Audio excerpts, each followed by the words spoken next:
ఆత్మబంధులందరికీ నా యొక్క ఆత్మ ప్రణామాలు.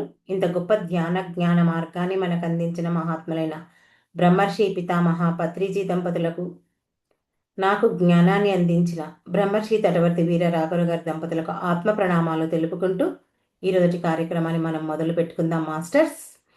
ఈరోజు మనం ఒక ధ్యాన సూక్తి గురించి తెలుసుకుందాం. ప్రతి ప్రశంసకు సమాధానం వినయం కావాలి. ప్రతి ప్రశంసకు సమాధానం వినయం కావాలి. ప్రతి విమర్శకు సమాధానం విజయం కావాలి.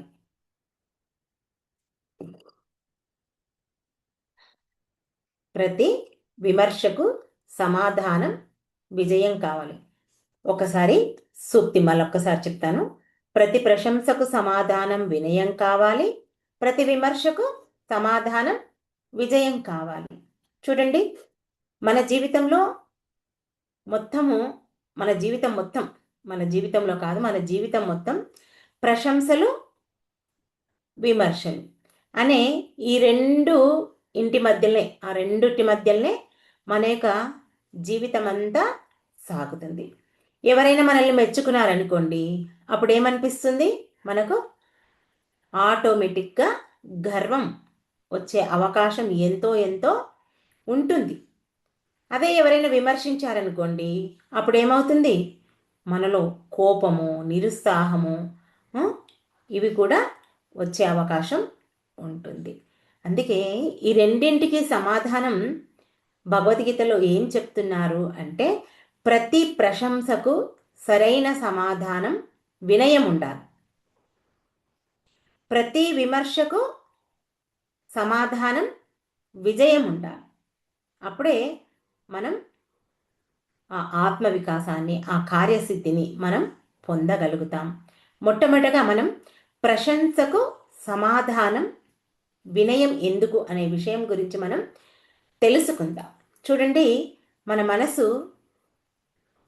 ఇక్కడ ఎవరైనా ప్రశంసించారనుకోండి, మన మనసు ఎలా మోసపోతుంది అని కొంచెం ఆలోచిస్తే, ఏదైనా ఒక మంచి పని చేశామనుకోండి, అక్కడ ఏమంటారు? ఏదైనా ఒక మంచి పని అనే కంటే ఒక మంచి వంటకం చేశాం, అబ్బా ఎంత బాగా ఉంది, నీవు వంట ఎంత బాగా చేశావు, నీ అంత ఎవ్వరూ చెయ్యరు అని మనల్ని మెచ్చుకున్నారనుకోండి, అప్పుడు ఇంకేమనిపిస్తుంది? నేను కాబట్టి చేశాను, నేనే గొప్పవాడిని, నేనే అంతా మంచిగా చేయగలుగుతాను, నాకు అన్నీ తెలుసు, నాకెవరు ఏమీ చెప్పక్కర్లేదు అనే ఈ భావన మనలో ఎప్పుడైతే వస్తుందో, అప్పుడు ఆటోమేటిక్గా మనకు అహంకారం వచ్చేస్తుంది. అహంకారం అంటే ఇదే కాదు, నేను గొప్పవాడిని, నాకు అన్నీ తెలుసు, నాకెవరు చెప్పక్కర్లేదు, అంతేనే కాదా? ఇక్కడ ఇదే అహంకారం. మరి ఈ అహంకారం ఎప్పుడైతే పెరిగిందో అక్కడ జ్ఞానం అనేది ఇంకా రాదు, పెరగదు, జ్ఞానం తగ్గుతుంది, అంతే కదా? అహంకారంతో విరవైపోతుంటే ఇంకెక్కడ నువ్వు నేర్చుకుంటావు జ్ఞానాన్ని? ఇంకెక్కడ తెలుసుకుంటావు? ఎందుకంటే ఈ ప్రపంచంలో ఎంతో జ్ఞానం ఉంది, ఎన్నో రకాలున్నాయి కదా.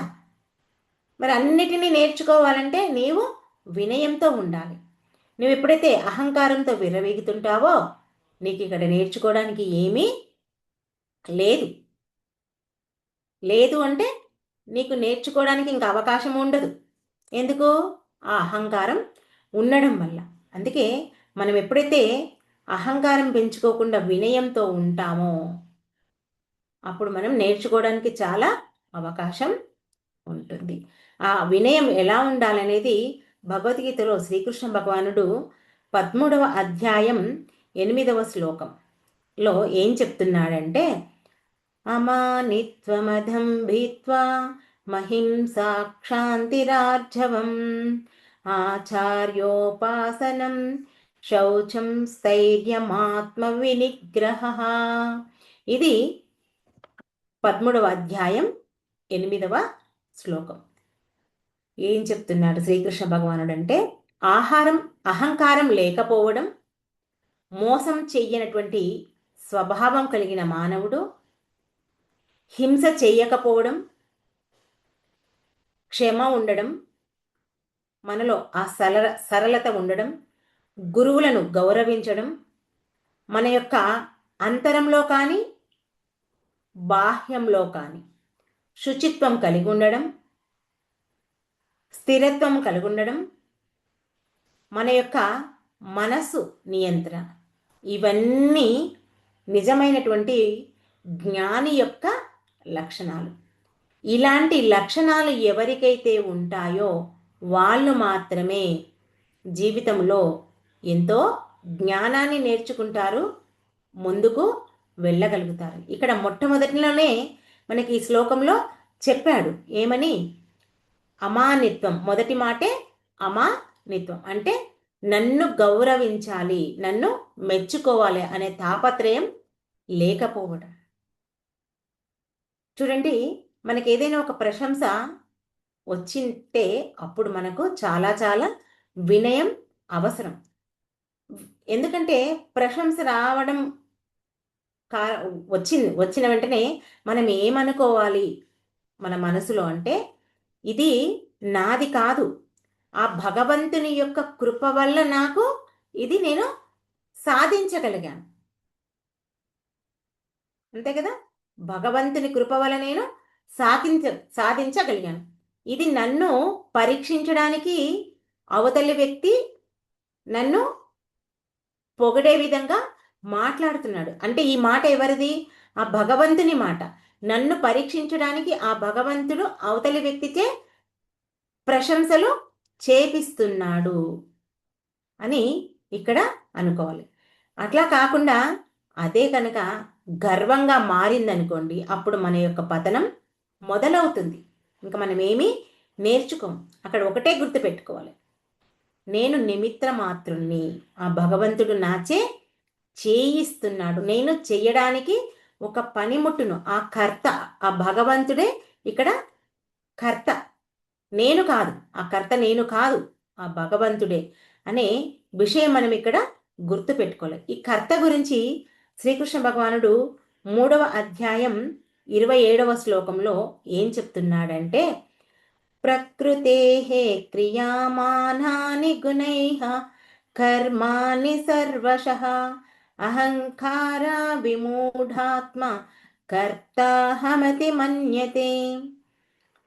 అంటే ఇక్కడ ప్రకృతి గుణాల వల్లనే అన్ని కార్యాలు జరుగుతుంటే అహంకారంతో ఉన్నటువంటి ఆ మానవుడు నేనే చేశాను అని భావిస్తున్నాడు. అంతే కదా? ఇక్కడ మనం నిమిత్త మాత్రులం. ఆ భగవంతుడే, ఆ ప్రకృతే మనచే చేయిస్తుంది. ఇది తెలియక అహంకారంతో ఉన్నటువంటి మనిషి నేనే చేస్తున్నాను అనుకుంటున్నాడు. అందుకే ప్రశంస వచ్చినప్పుడు నేను చేశాను అనుకుంటే మనకు అక్కడ పతనం మొదలవుతుంది. కాబట్టి నేను చేశాను అనే ఆ అహంకారంతో ఉండకుండా భగవంతుడు నాచే చేయిస్తున్నాడనే వినయం మనకు ఉండాలి. ఇక్కడ వినయం అంటే బలహీనత కాదు, మనం మన యొక్క తల వంచడం కాదు, మన యొక్క విలువను మనం తగ్గించుకోవడం కాదు. అందరు ఏమనుకుంటారు? వినయంగా ఉండాలంటే మనం తగ్గి ఉండాలి ఏమో అని అనుకుంటారు. ఇక్కడ వినయం అంటే మనం నిజాన్ని తెలుసుకోవడం. నేను ఒక సాధనం మాత్రమే, నేను ఒక పనిముట్టును మాత్రమే, ఈ కార్యాన్ని అంతా నడిపించేది ఆ భగవంతుడే అని ఎప్పుడైతే నీవు ఇక్కడ అనుకుంటావో ఆ ప్రశంసకు నీకు అహంకారం రాకుండా వినయంగా ఉంటాం. చూడండి, ఒక ఆఫీస్లో ఒక ఉద్యోగస్తుడు ఉన్నాడు అనుకోండి, అతడు మంచి పని చేశాడు. అప్పుడు ఏమంటాడు మేనేజరు, నువ్వు చాలా బాగా పనిచేసావు, నువ్వు నీ యొక్క పని నైపుణ్యం చాలా బాగుంది అని అనుకున్నారనుకోండి. అన్నప్పుడు ఆ ఉద్యోగి, అవును సార్, నేను చాలా బాగా చేశాను, నేను లేకపోతే ఇంకెవరూ చెయ్యలేరు అని అన్నారనుకోండి. లోపల ఏముంటుంది? బయటికి అవును సార్ అంటాడు, లోపల మాత్రం అహంకారంతో నేను లేకపోతే నీకెవరు చేసేవాళ్ళు లేరు అని ఇలా అనుకున్నారనుకోండి. అప్పుడు అహంకారం చోటు చేసుకుంటుంది, ఇంకొకటి నేర్చుకోలేడు. అలా కాకుండా సార్ మీరిచ్చిన జ్ఞానం వలనే, మీ యొక్క జ్ఞానం వల్ల నేను ఇంత వాడినయ్యాను, మీ యొక్క మార్గదర్శకత్వం నాకు సరిగ్గా ఉన్నందుకే నేను ఇది నేర్చుకోగలిగాను, చెయ్యగలిగాను అని ఎప్పుడైతే వినయంతో ఉన్నాడో అప్పుడు అతడు ఇంకా ఎంతో ముందుకు వెళ్తాడు. ఎందుకంటే అతడికి ఇచ్చిన ఆ ప్రాజెక్ట్ వర్క్ తన ఒక్కడి సహకారంతో కాదు, అక్కడ మేనేజర్ సహకారం ఉంటుంది, టీం సహకారం ఉంటుంది, తన యొక్క తెలివి కూడా ఉంటుంది. అందరూ కలిపితేనే ఆ పనిలో నైపుణ్యం, ఆ విజయం పొందగలిగాడు. అక్కడ మేనేజర్ మెచ్చుకున్నప్పుడు నువ్వు అహంకారం కాకుండా మీరు టీం సహకారం ఉండడం వల్ల నాకు జరిగింది అని ఎప్పుడైతే ఆ ఉద్యోగి అంటాడో అప్పుడు ఇంకా అతడు ఇంకా ఎక్కువ నేర్చుకోవడానికి అవకాశం ఉంటుంది. ఓకే, మరి నెక్స్ట్, విమర్శకు సమాధానం విజయం ఎందుకు? అదే కదా, ప్రతి ప్రశంసకు మనకు ఏముండాలి?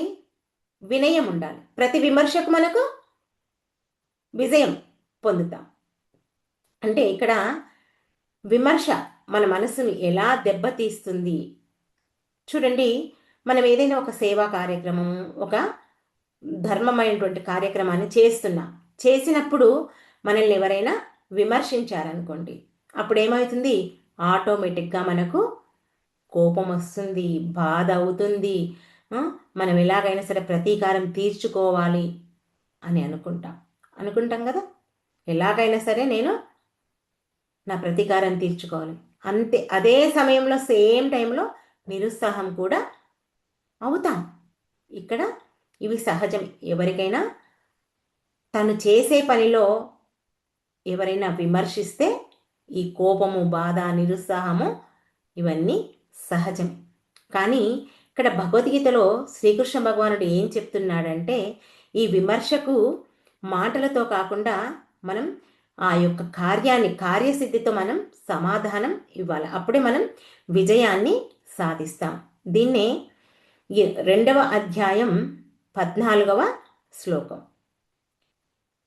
మాత్ర స్పర్శాస్తు కౌంతేయ శీతోష్ణ సుఖ దుఃఖదః ఆగమాపాయినో నిత్యస్తాస్తి తిక్షస్వ భారత. సుఖం, దుఃఖం, ప్రశంస, విమర్శ ఇవన్నీ వచ్చిపోయేవి కదా. మన జీవితంలో సుఖం వస్తుంది, దుఃఖం వస్తుంది, ప్రశంసలు వస్తాయి, విమర్శలు వస్తాయి, బాధ కలుగుతుంది, నష్టం జరుగుతుంది, కష్టం కలుగుతుంది. అనేక రకాలుగా మన జీవితంలో ఇవన్నీ వచ్చినప్పుడు మనం వీటిని సహనంతో భరించాలి. ఎందుకంటే ఈ విమర్శ శాశ్వతం కాదు, ప్రశంస శాశ్వతం కాదు, సుఖము శాశ్వతం కాదు, దుఃఖము శాశ్వతం కాదు. ఇవన్నీ వచ్చిపోయేవే. నీళ్ళు ఎలా అయితే ప్రవహిస్తూనే ఉంటాయో నిరంతరం, మన జీవితంలో ఇవన్నీ కూడా వచ్చిపోతూ ఉంటాయి. కానీ మన కర్తవ్యం ఏంటి అంటే, మన చేసే ఏదైతే పని ఉందో దాన్ని శాశ్వతంగా చేసే విధంగా ఉండాలి. మనల్ని విమర్శించారని, ప్రశంసించారని అక్కడ మనం ఆగిపోవద్దు. ఇక్కడ మనం విమర్శ గురించి తెలుసుకుంటున్నాం, ప్రశంస గురించి ఆల్రెడీ తెలుసుకున్నాం. విమర్శించినప్పుడు మనం అక్కడ ఆగిపోవద్దు. ఏదైతే మనం చేసే పనిలో విమర్శ కలిగించారో దాన్ని మనం ఒక శక్తిగా మార్చుకోవాలి, అంటే ఒక ఛాలెంజ్గా తీసుకోవాలి. అదే చెప్తుంది భగవద్గీతలో. విమర్శను ఎవరు ద్వేషించవద్దు, ప్రతీకారం తీర్చుకోవద్దు, ఆ విమర్శలకు భయపడవద్దు.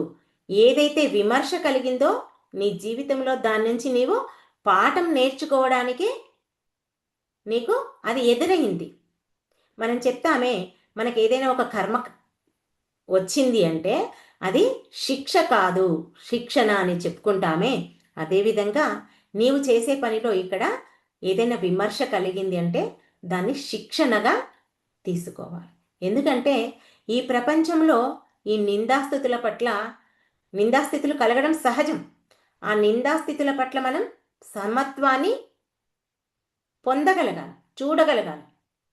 సమత్వం లేకపోతే నువ్వెప్పుడు ఇంకా జీవితంలో ఎక్కడో ఒక్కక్కడ ఇరుక్కుపోతావు. సుఖం వచ్చినా ఇరుక్కుపోతావు, దుఃఖం వచ్చినా ఇరుక్కుపోతావు. ప్రశంస వచ్చినా ఇరుక్కుపోతావు, విమర్శ వచ్చినా ఇరుక్కొని పోతావు. రెండింటిని నువ్వు సమానంగా తీసుకోవాలి. అదే విషయం భగవద్గీతలో 12వ అధ్యాయం 18వ శ్లోకం ఏం చెప్తున్నారంటే, సమాహో శత్రౌ చ మిత్రే చ తథా మానవా మానపామానయోః శీతోష్ణ సుఖ దుఃఖేషు సమః సంగ వివర్జితః.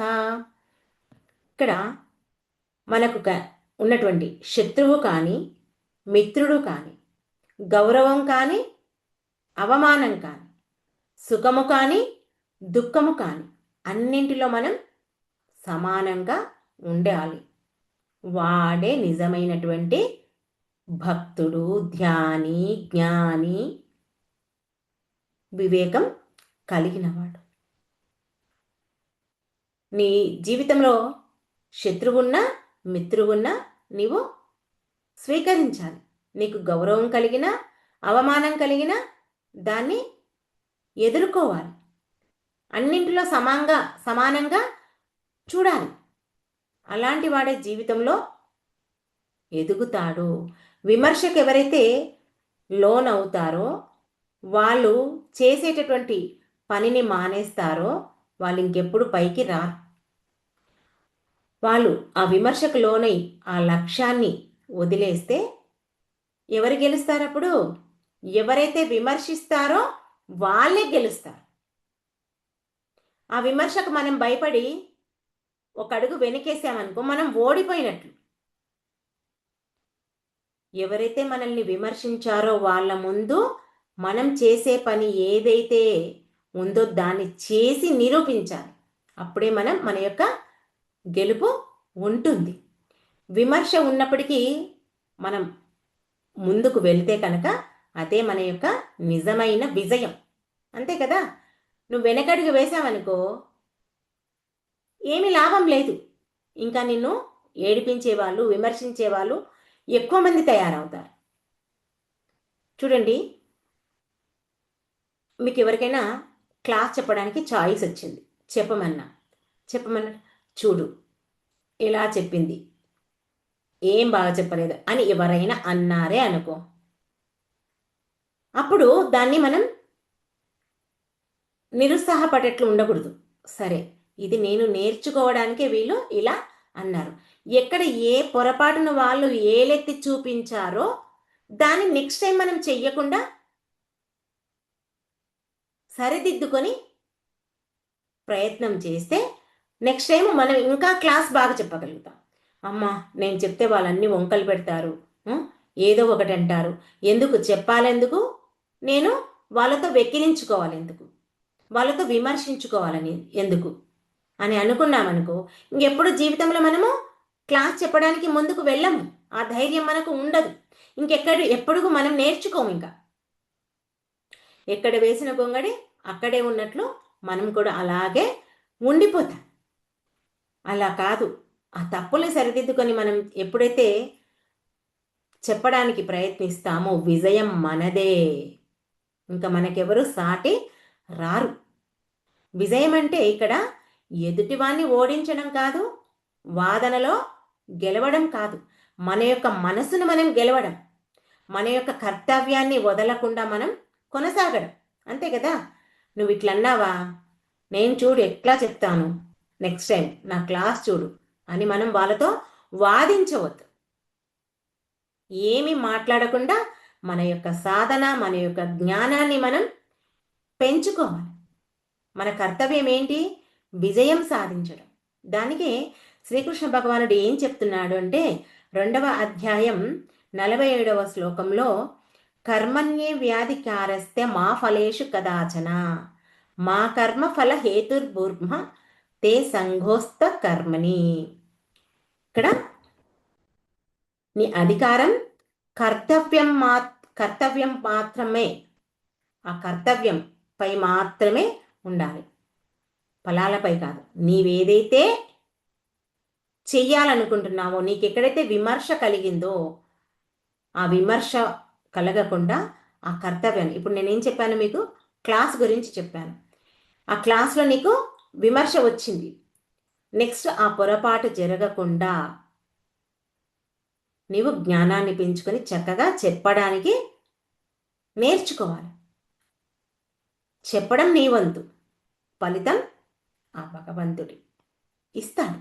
అంటే దానికి కావలసిన కృషి నువ్వు చేస్తే చక్కగా నీకు ఫలితం తప్పకుండా వస్తుంది. ఇక్కడ విమర్శ, నువ్వు చేసే కర్తవ్యాన్ని నువ్వు చేస్తే విమర్శ ఫలంగా వస్తుంది, ప్రశంస ఫలంగా వస్తుంది. రెండు ఫలంగానే, విమర్శ అయినా ప్రశంస అయినా. కానీ నువ్వు చేసే పని మాత్రం ఆపకూడదు. అది నువ్వు గుర్తుంచుకోవాల్సింది. నీ కర్తవ్యం ఏంటి? అక్కడ ప్రశంస వచ్చినా విమర్శ వచ్చినా చేసేది చేస్తూ పోవాలి. ఏదైనా వస్తుంది నీకు. మంచి చేస్తేనేమో నిన్ను పొగుడుతారు, ఎక్కడైనా తప్పు అయిందనుకో విమర్శిస్తారు. అయినా సరే నువ్వు ఆపొద్దు. కాబట్టి ఇక్కడ ఏం చెప్తున్నారు ఈ సూక్తి అంటే, ప్రతి ప్రశంసకు సమాధానం వినయం కావాలి, గర్వం రాకూడదు. నీ యొక్క జ్ఞానం నిలవాలి అంటే నీకు అక్కడ వినయం రావాలి. అదేవిధంగా ప్రతి విమర్శకు సమాధానం విజయం కావాలి. విమర్శ వస్తే మనం కోపం తెచ్చుకోవద్దు. కోపం తెచ్చుకుంటే మన జీవితంలో ముందుకు సాగలేము. మన జీవితంలో ముందుకు సాగాలి అంటే మనం ఇక్కడ విజయం తెచ్చుకోవాలి. విజయాన్ని పొందడానికి ప్రయత్నం చేయాలి. దానికే ఇక్కడ ఏం చెప్తున్నాడు శ్రీకృష్ణ భగవానుడు అంటే 2వ అధ్యాయం 56వ శ్లోకం. దుఃఖేష్వనుద్విగ్నమనః సుఖేషు విగత స్పృహ వీతరాగా భయక్రోధ స్థితధీర్మునిరుచ్యతే.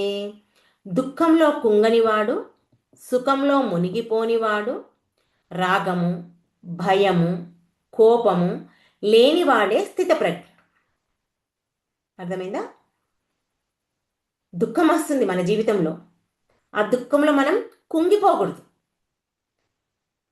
సుఖం వస్తుంది, ఆ సుఖంలో మనం మునిగిపోకూడదు. అదేవిధంగా మన మీద ఎంతోమంది మన కుటుంబంలో ప్రేమ చూపిస్తారు, లేదా మనకి ఏదో ఒక విషయంలో భయం కలగవచ్చు, లేదా ఒక విషయంలో కోపం రావచ్చు. ఇవన్నీ ఏవి లేవు. దుఃఖానికి కుంగిపోకుండా, సుఖానికి పొంగిపోకుండా, ప్రేమలో ఇరుక్కుపోకుండా, దేనికి భయపడకుండా, దేనికి కోపం తెచ్చకుండా, అన్నింటిలో సమస్థితిలో జీవించేవాడే స్థితప్రజ్ఞుడు అంటున్నారు శ్రీకృష్ణ భగవానుడు.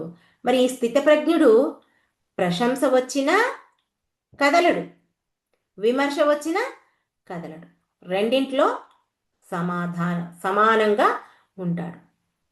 ఇక్కడ అతనికి రెండిటికి సమానంగా ఉండడానికి ఏంటి కారణం అంటే అతని యొక్క ఆత్మస్థైర్యం. ఇది మనం సంపాదించాల్సింది.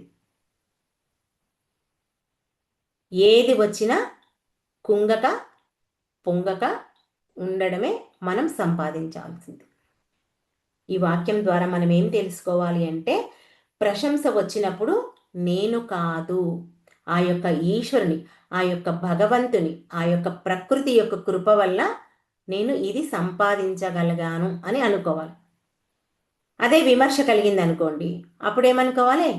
ఇది నన్ను గెలిపించడానికి భగవంతుడిచ్చినటువంటి ఒక అవకాశం అని అనుకోవాలి. ఈ విధంగా మనం జీవించాలి.